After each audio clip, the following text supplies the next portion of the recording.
Good morning, everybody, and welcome to Tapping in Part 2. I hope you all had a good night last night and are ready for the next one today.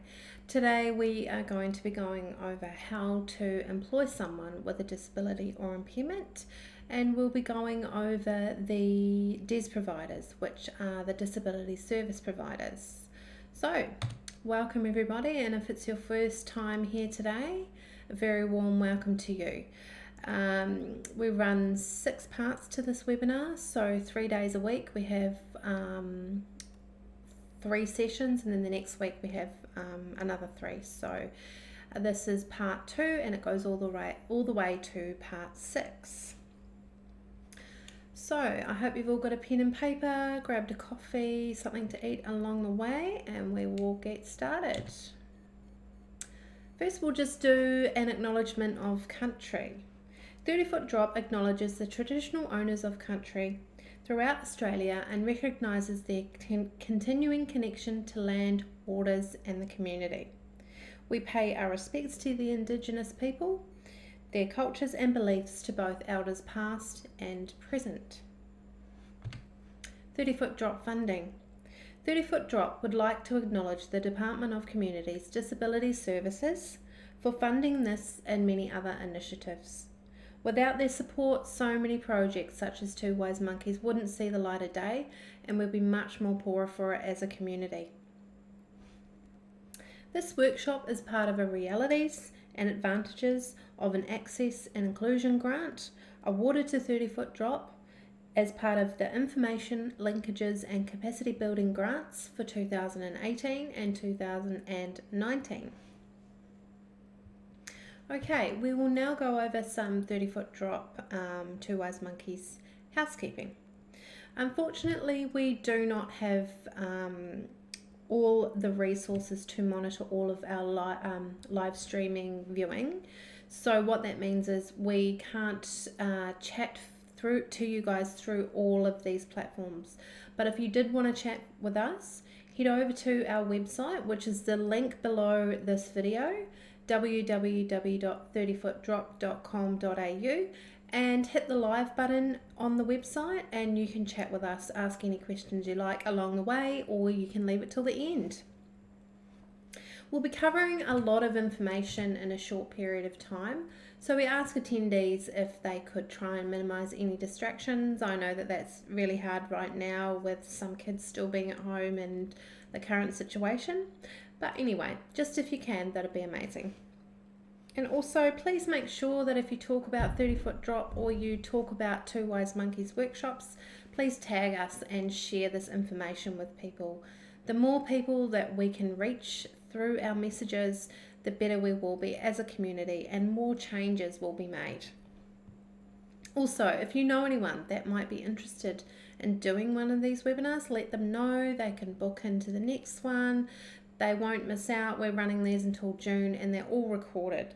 So because they are all recorded, it means that if you missed out on something that I've gone over today, you can re-watch it at the end of the webinar once I've stopped recording. So this webinar is posted to our Facebook account, YouTube account, and it's also on our website. So you could be watching it through any of these platforms. But the only platform you can chat to us through will be our website, and that's the link below this video. At the end of the webinar, we do have a short survey, and it would be really awesome if you guys could fill that survey out. It's only a few questions to answer, because any feedback we can get, the better we can make changes and improve our messages. Or anything you just want to share with us, it's totally fine. Okay, so let's head into the introductions. I am Lisa. I am Hear No Evil. Through me, you will realise that impairment or not, we are all human and deserve to be treated in the same way. I am Hear No Evil, and today I hope you will leave hearing no evil about impairment. Ben is the other monkey. He is See No Evil, and he is the director of 30-Foot Drop and the brains behind all of these projects.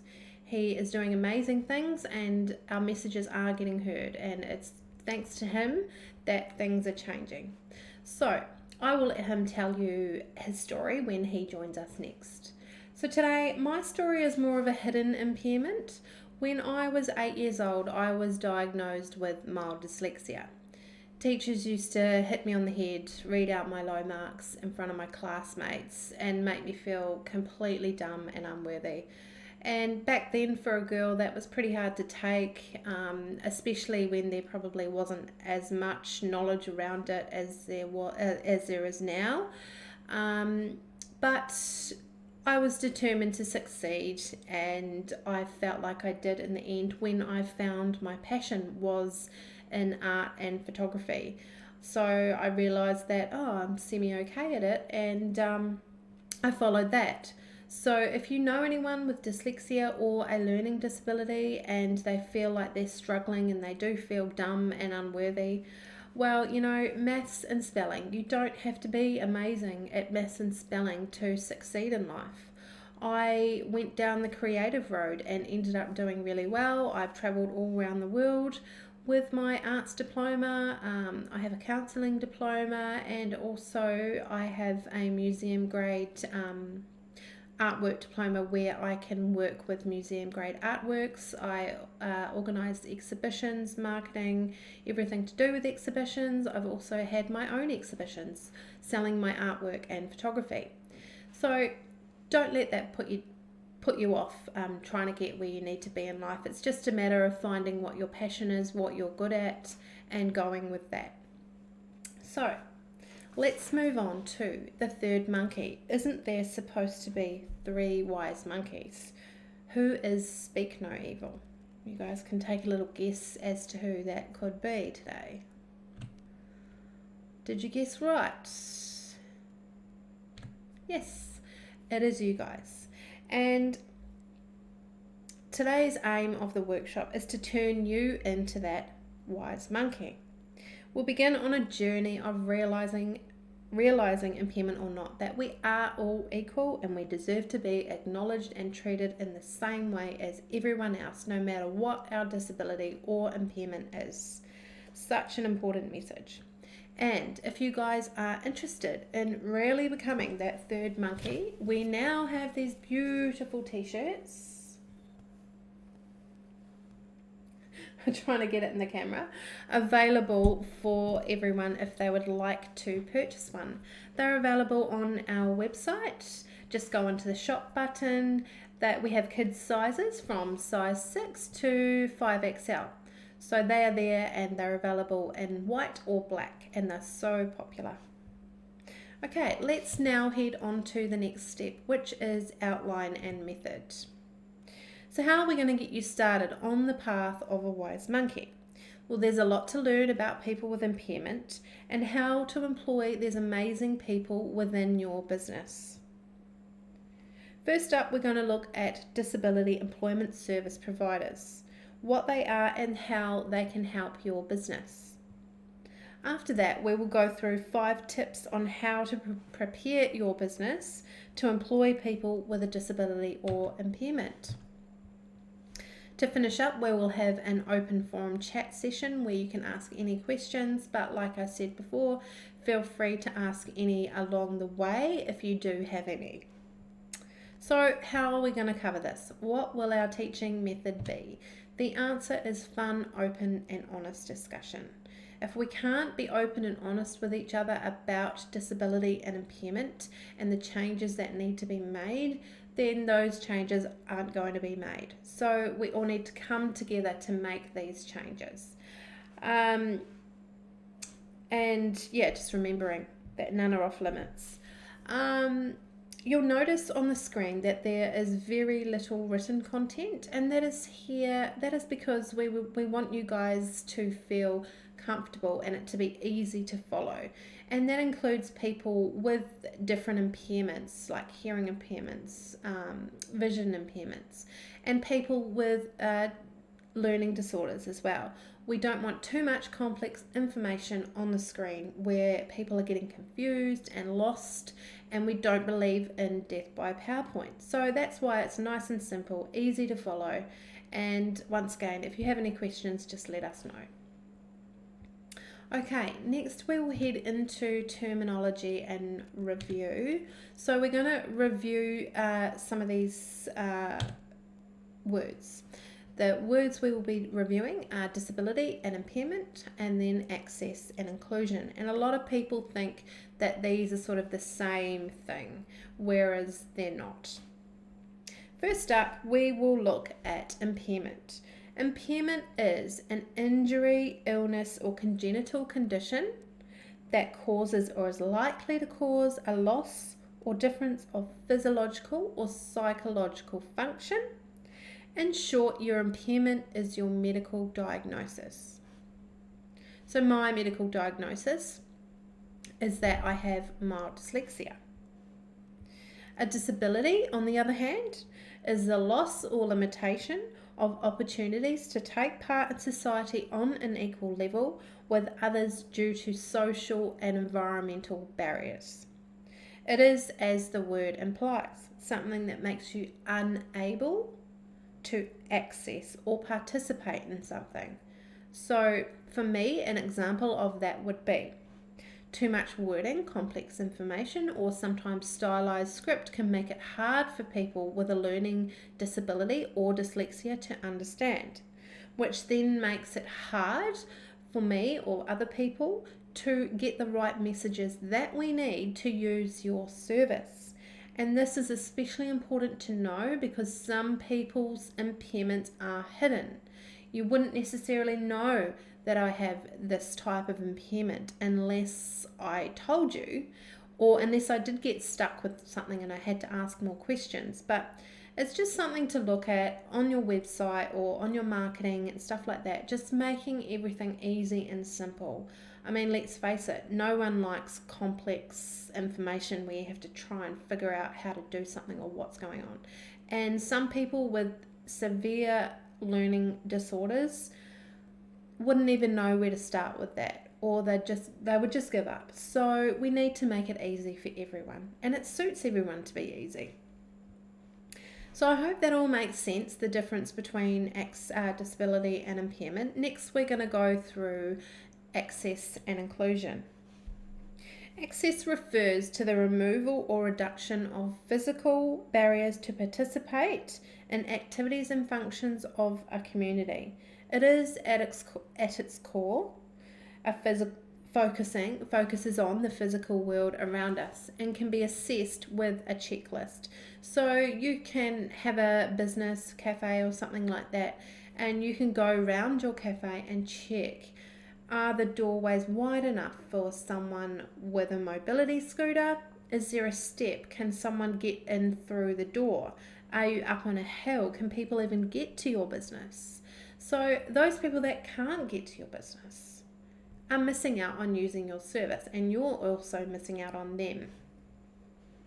So next is inclusion, and this I find is so important and probably quite forgotten. Inclusion is more of a physiological state of being and is a process hereby every person, irrespective of their age, disability, gender, religion, sexual preference, or nationality, who wishes to, can fully participate in all aspects of a service activity in the same way as everyone else in the community. Inclusion is making sure that every person in the community is involved, is included, and invited to join in. So if someone does have a mobility impairment and you've got steps and you've got all these sort of barriers in the way, and you're at a cafe and you've got water views, but there's a step to get down to be able to sit in front of the water views, then that person with the mobility issue is obviously not able to be able to get to that area, so they're not feeling included in your business. So something to look around your business and look at these little things that you might need to check to see if it is accessible for people with a mobility issue. As well, we have an accessibility checklist on our website, so you can head over to our website and check what some of these things are if you're unsure. So hopefully that all makes sense, the terminology that we have just gone over. Now we will get into the disability services and what they are and how they can help you. Okay, what are disability employment services? Disability employment services help people with a disability or impairment to find work and keep a job.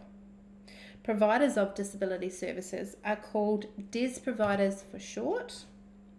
And through these DES providers, people with a disability or impairment, injury, or health condition may be able to receive assistance to prepare for, find, and keep a job. How awesome is this? How awesome is this that there is someone out there, there is a company out there in all of our regions out there advocating for people with disability and impairment and wanting to help them find employment. And some people listening might not have even known that, so it's really, really good to know.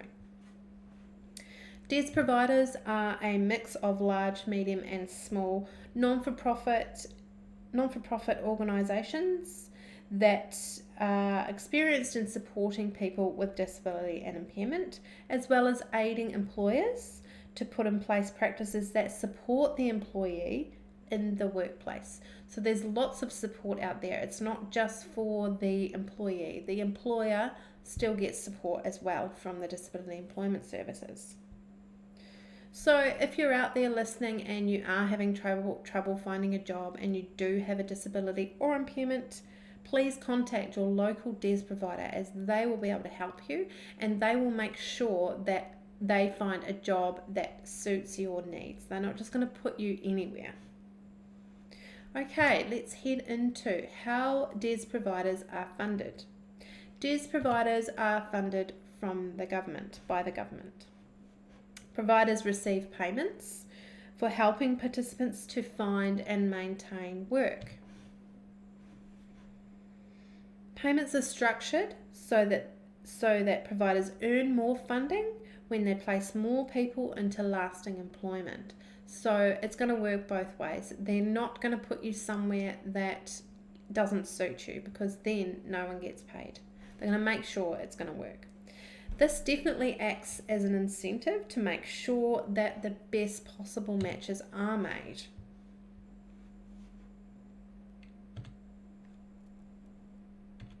Okay. Services. Job matching first up. Job matching, role creation and support. Let's go over these. First up, job matching. What and how? How do DES providers make sure that they find the right match? It's all about understanding both parties' needs, the candidate and the business, and finding a link between these two. DES providers will help find the job seeker's career and history aspirations. They will help understand the candidate's barriers and work with those. They will work with the employee to explore their qualities and capabilities and their barriers.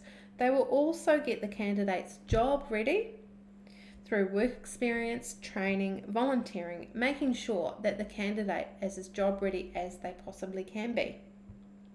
Next is the business. The DES providers will help the business to understand the new employer's needs, to describe and discuss any business dynamics, and create a suitable role for that candidate coming into the workplace. Once the employer and the employee fully understand both sides and both needs, then they will match them to that right job that suits them both. Okay, next up is, where do the clients come from?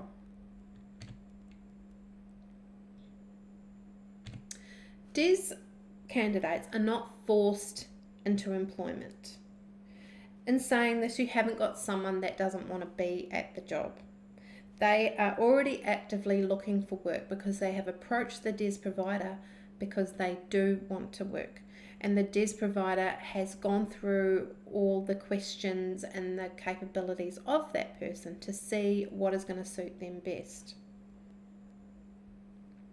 They come to the DES providers in a number of ways, and these are the following: word of mouth, self-referral from a discussion with a team member, family, or friend, self-referral after exposure to advertising and social media platforms, referral from a healthcare professional, community agency or school, referral from Centrelink or other government agencies, community talks, community help desks, pop-up shops, discussions with health and community agencies and schools, employment forums and expos, and of course us here today.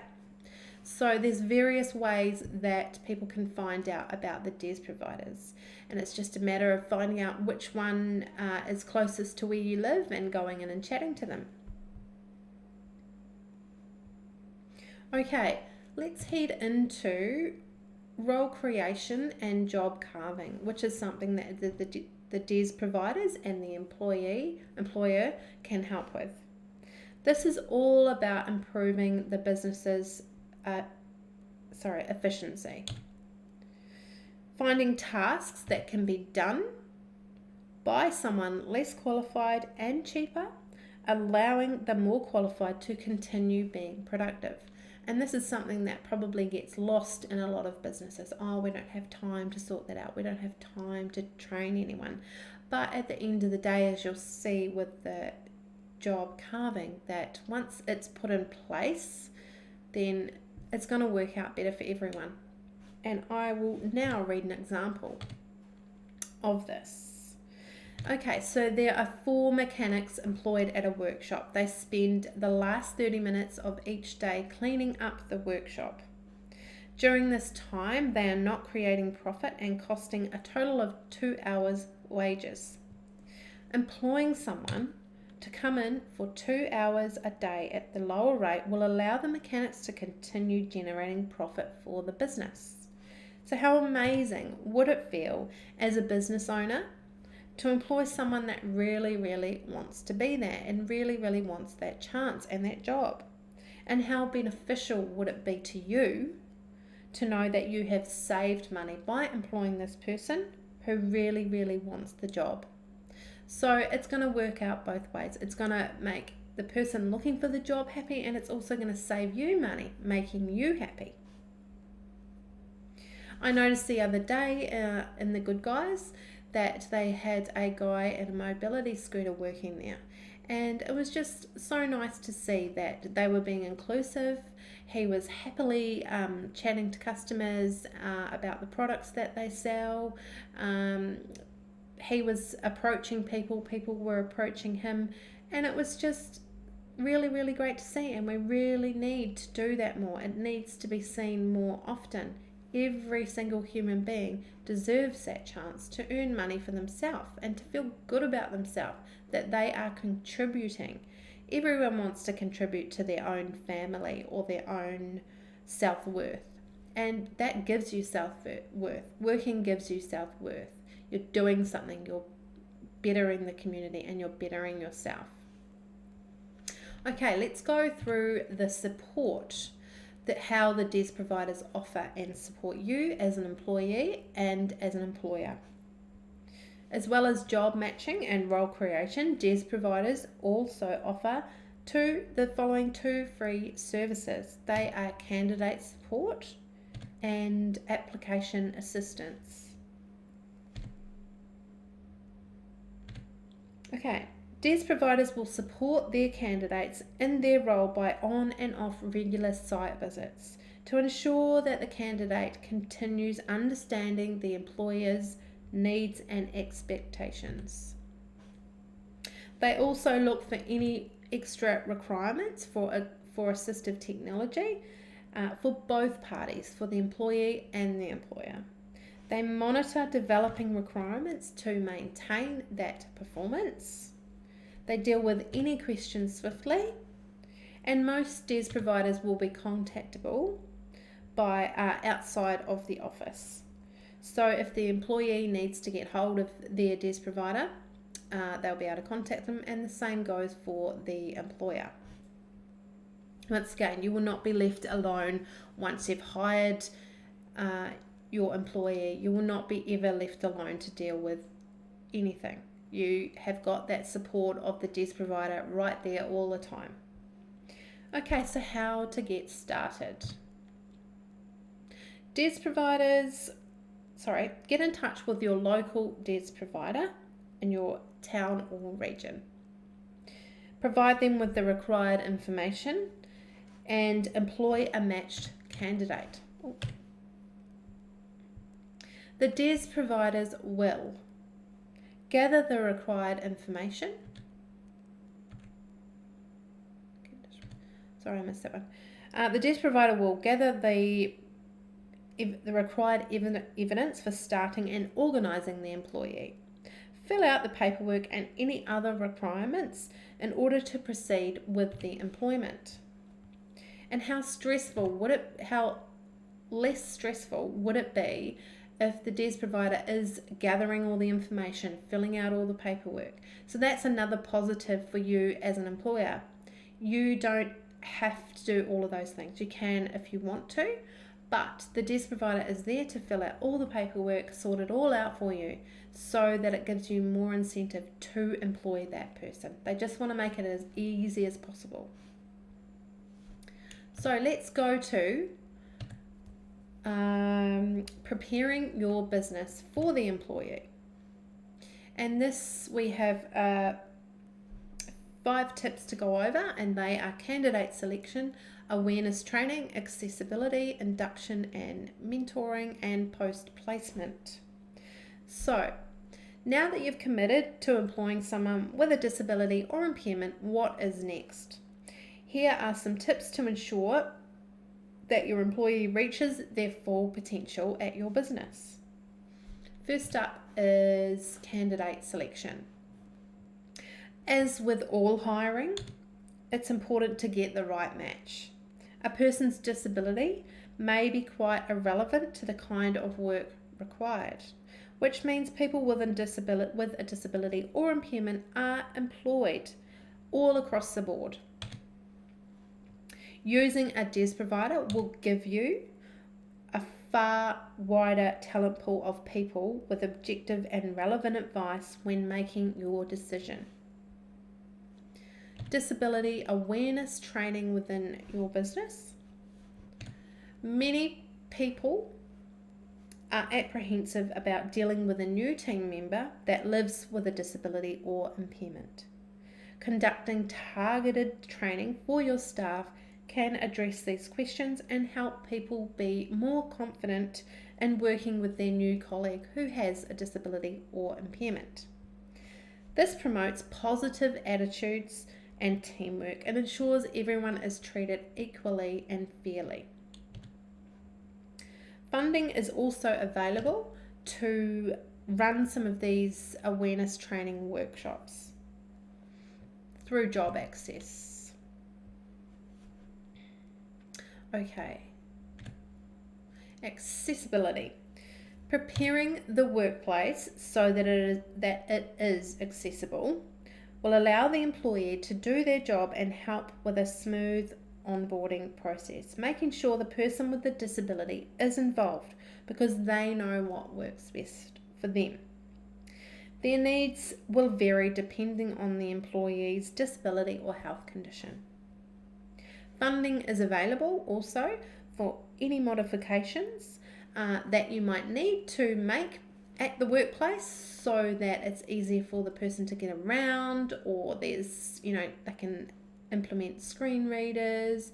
All sorts of things can be funded through Job Access to help the employee fit in, be more comfortable, and get the things that they need to be able to work. So other considerations may include rosters, work times, and practices, because sometimes people with an impairment or disability, they can't be at work at 7 a.m. in the morning. They could have a carer. They could have anxiety, for instance. Try and work out what their needs are and work around them. They could maybe start later and work later, because some people that do have carers, it takes them a lot of time to get ready in the morning, or for instance, someone that has anxiety about certain things or getting ready by that time, just allow them more time. It's still going to work out. Okay, next we look at induction and mentoring. Your new employee should receive an induction to relevant workplace training and an ongoing support through a designated buddy or mentor, especially in the early stages of their employment, which is so important. And this is pretty normal in any new job. Whenever you start a new job, you've always got someone there training you and supporting you because you're new to it, you're not sure of how things work, and someone with a disability or impairment is just the same. So think about any reasonable adjustments beforehand and make the necessary, think about the reasonable adjustments beforehand and that may be necessary to make the induction and intake process as mutually more rewarding as possible. So thinking about what needs to be done, but also don't just go ahead and make these changes, because the person with the disability or impairment will know best how to make these changes, and it's probably not the first time that they have come across this issue, and they may know how best to fix it. So just give them the chance to let you know what they do and don't need before you go on and just make those changes without them knowing. Post-placement consultant. If your new employee is connected with a DES provider, then they will have a consultant allocated to provide post-placement support completely free of charge. So that DES provider is always going to be there and it's free. And in addition to supporting the employee, the consultant is also intended as a go-to person for the employer with any questions or concerns. The consultant is a free resource to you and your team to ensure things run smoothly in the first few months of the role. The DES providers do want to make it work. And they just want everything to be as successful as possible. So as I've said before, you're not going to be alone. That consultant is going to be there from the first day to the last day that that person is employed with you.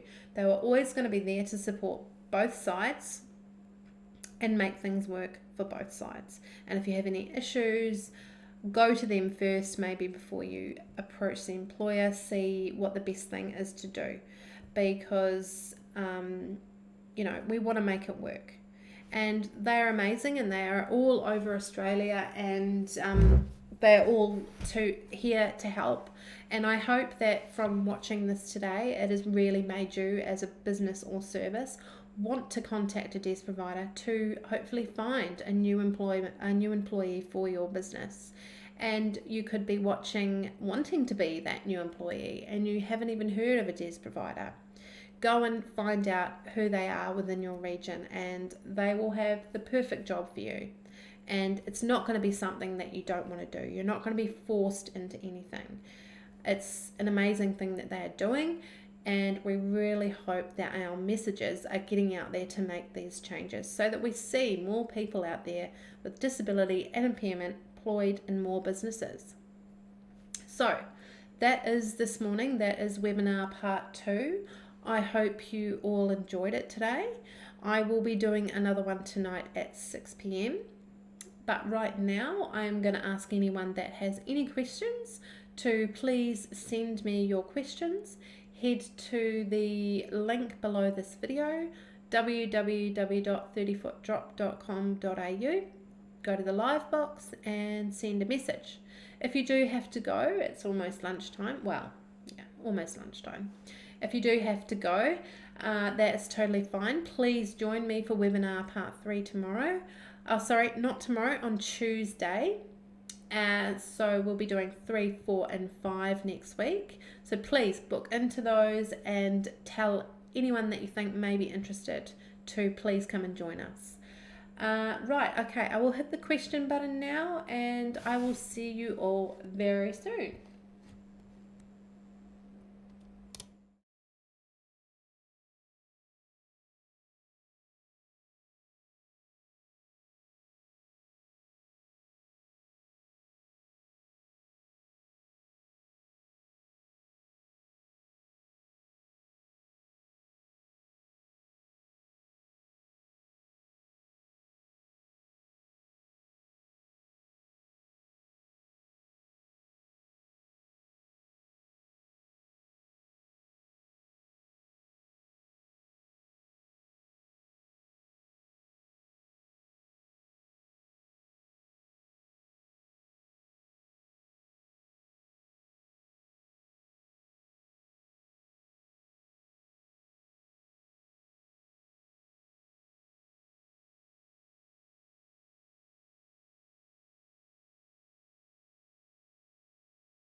Okay, guys, there's no questions today, but that is totally fine. I hope you all enjoyed part 2 of the webinars today. We will be having another one tonight. If you missed out on some of it, or you know anyone that you think might be interested, I'm doing it again tonight. But other than that, if you were keen to do webinar part 3, please join us on Tuesday next week at 11 o'clock in the morning and 6 p.m. Thanks for joining me today, guys. Look after each other, stay well, and take care. See you later.